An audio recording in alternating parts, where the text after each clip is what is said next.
Obrera també estava instal·lat allí dintre, la Facultat de Magisteri també estava allà, l'Orfeó Lleidatà també estava instal·lat allà, i es decideix privatitzar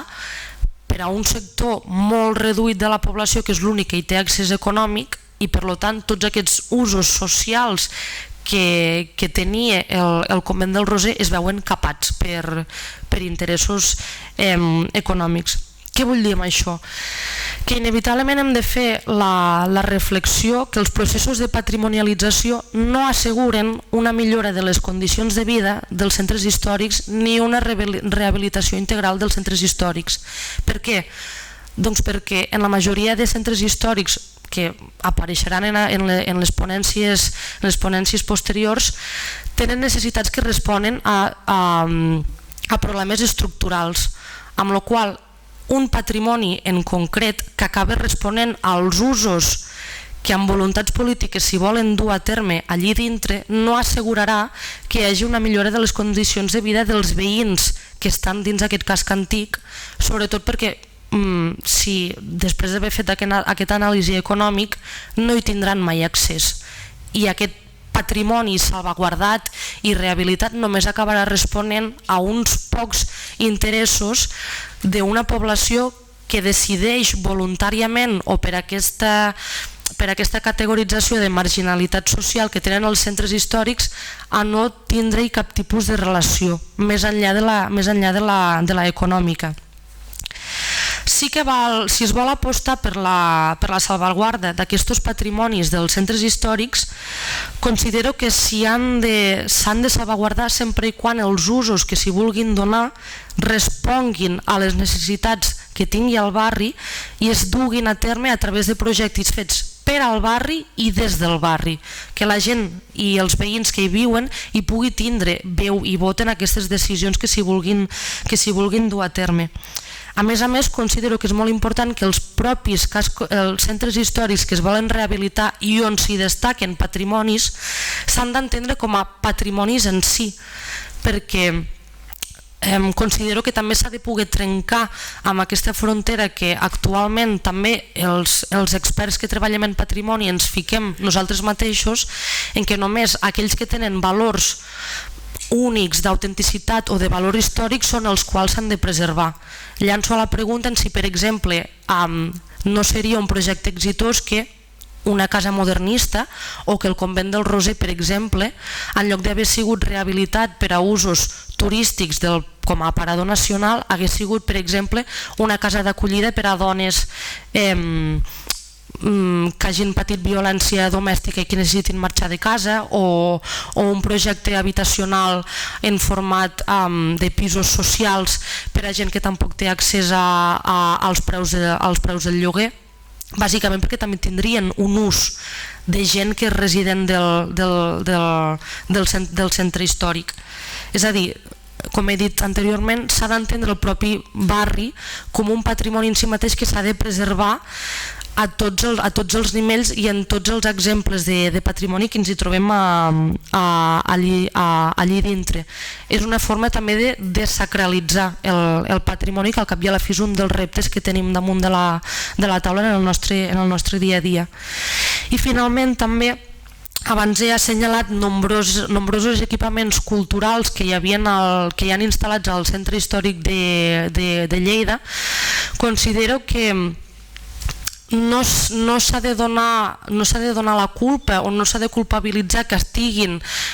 instal·lats en aquests centres històrics, bàsicament perquè ells no tenen ni la funció ni els mitjans ni l'objectiu de rehabilitar el centre històric en aquest cas de Lleida, ni de garantir una bona condició de vida de les persones que hi viuen allí dintre, bàsicament perquè això és feina d'administracions polítiques i públiques, ja siguin ajuntaments, diputacions, consistoris, etc. És a dir, sí que els hem d'assenyalar com agents importants a tenir en compte,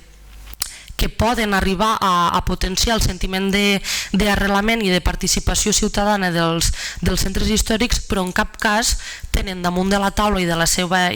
agenda ni els mitjans ni els objectius d'una feina que a qui s'ha de reclamar i a qui s'hi ha de començar a fer feina són com he dit abans, les administracions públiques i polítiques. I bé, fins aquí la meva ponència. Espero que hagi sigut entenedora i clarificadora i una altra vegada, com moltes gràcies per l'oportunitat que m'ha donat l'Institut Ramon Muntaner i l'Institut d'Estudis Vallencs per aquesta oportunitat. Moltes gràcies.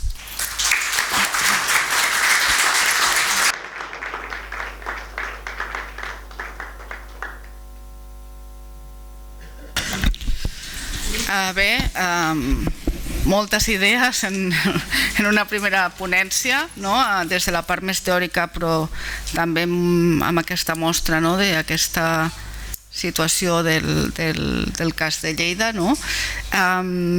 Tenim temps pel debat i això és molt interessant perquè sovint sempre anem molt agafats de temps i per tant si algú vol fer alguna pregunta, vol comentar alguna qüestió en relació a l'exposició que ha fet la Júlia, doncs ara seria el moment per poder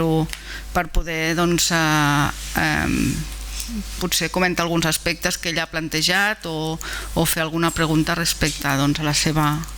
ponència. Aquests solars que he sentit que eren edificis que estaven en males condicions i que per tant suposo que l'Ajuntament ha tirat a terra, la propietat de qui és? De l'antic propietari o és de l'Ajuntament? I en el cas del convent de la Roser, també, qui és el propietari? És el bisbat o no? Mira, te responc primer la segona pregunta perquè és la que recordaré ara més. Ara actualment el convent del Roser és propietat de l'Ajuntament perquè deixa de funcionar com a convent a principis del segle XIX i de fet quan hi ha tot el procés de desamortització, qui adquireix les propietats i el propi ús de l'edifici acaba sent l'Ajuntament. Per tant és una porta d'entrada, diguéssim, a que aquest edifici acabi responent a usos de caràcter social, amb la instal·lació de la biblioteca, del museu, etc. Actualment continua sent propietat de l'Ajuntament i va decidir dur a terme aquest projecte d'inversió a través de l'Estat amb tot el tema dels paradors nacionals per donar-hi un ús purament turístic.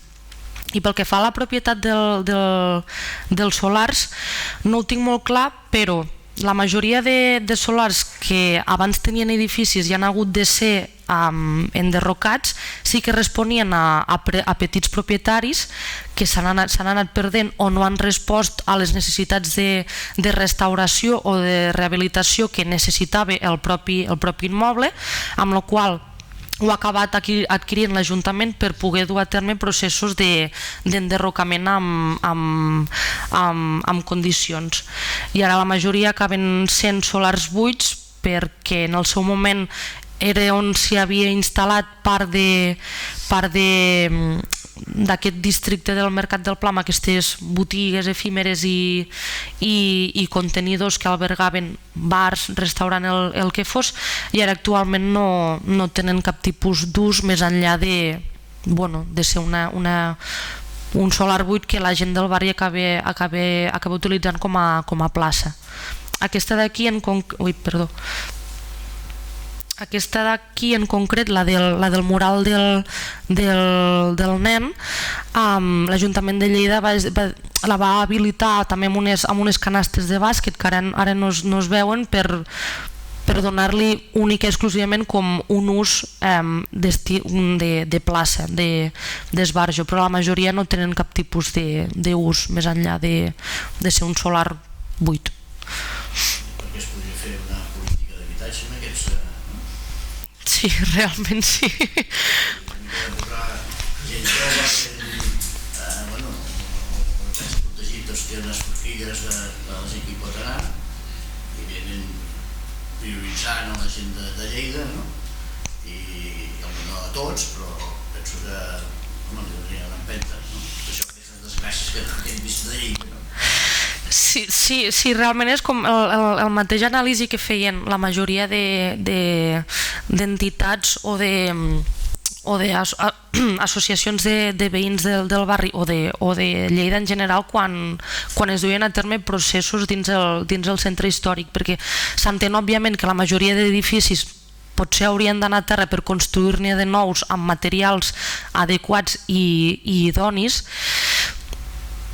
però entenc que hagi de ser una feina faraònica, però fins i tot també per les pròpies condicions de topografia que té el centre històric. A més, com he dit abans, tota la trama que hi ha és herència de la ciutat musulmana i medieval, i tot el call jueu s'estima que envolta tot el que és avui dia el centre històric de Lleida. Per tant,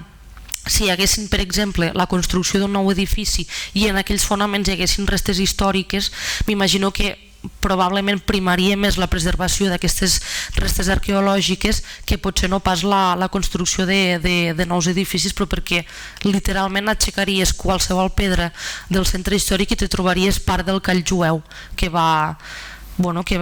apareixent.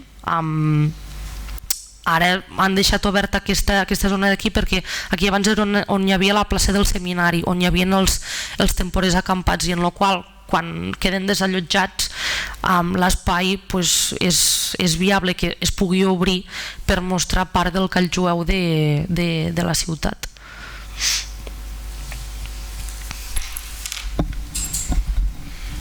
Alguna intervenció més? Alguna pregunta més? Realment són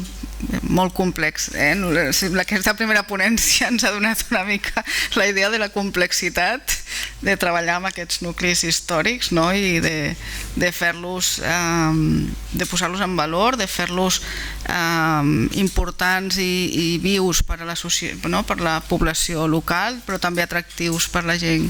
que ve de fora, no? I sí que és veritat això, que a Lleida hi ha hagut molts intents de rehabilitació del casc antic i moltes intervencions, però que en aquests moments